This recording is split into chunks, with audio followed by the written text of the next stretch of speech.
If you guys were anything like me in school, you loved the phrase multiple choice. Just that safety net of knowing these are my choices, it's gonna be one of these. It's those essay questions that get you. You just stare at them knowing that you could write anything in that spot. Literally anything. Will it be the right thing? I don't know. But with multiple choice, our options are limited and so much easier to pick one. But with essay questions, let's move on, because believe it or not, this is where we start answering the question, what is open theism? Now, Calvin, Arminius, and Molina might have had a lot of things to say about open theism, but unless they were dressed like this, it wasn't going to happen. That's because open theism finds its roots in the 1980s, and it wasn't even fully recognized until the book, The Openness of God, A Biblical Challenge to the Traditional Understanding of God, was written in 1994. The group of authors, Clark Pinnock, Richard Rice, John Sanders, William Hasker, and David Basinger, said that God has no knowledge of the future because the future doesn't exist. They suggested that because humans have complete and total free will, we are creating the future with every choice we make. An open theist would say that if God had total knowledge of the future,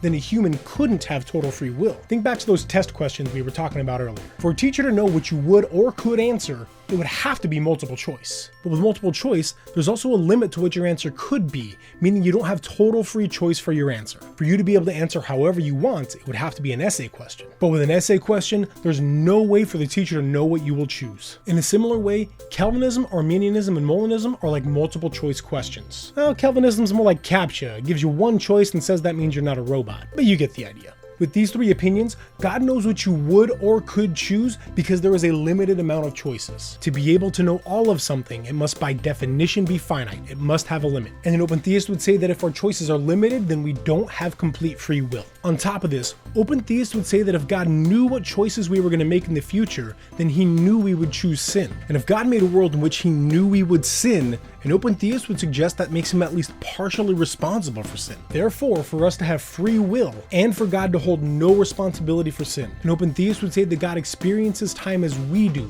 and that we are creating the future with every choice we make. God is totally omniscient. He knows all things that can be known. The future is just not something that can be known. Now, as we said in a previous episode, a lot of people would bristle at the idea that God doesn't know the future. In fact, open theism was branded as heresy in its beginning, and many still think it is. But just like every other opinion we've talked about, open theists find plenty of support in scripture. In Numbers 14, we see God asking questions about the future. In Jeremiah 3, God talks about things that he thought would happen that didn't end up happening. In Genesis 6 and 1 Samuel 15, God says that he regrets actions that he has previously taken. And many times in scripture, including these listed here, God is described as patient, slow to anger, or being provoked to something. All of those things have an implication of the passing of time. Now, of course, the question that everyone wants to ask is, if God experiences time like we do when he doesn't know the future, then how does he know his prophecies will come true? Although open theists don't think that the future can be known, they still assert that God is all-knowing and all-powerful. God just chooses not to exercise his power in a way that will limit free will. But God will absolutely use his power to affect something that doesn't have free will, like Balaam's donkey in Numbers 22,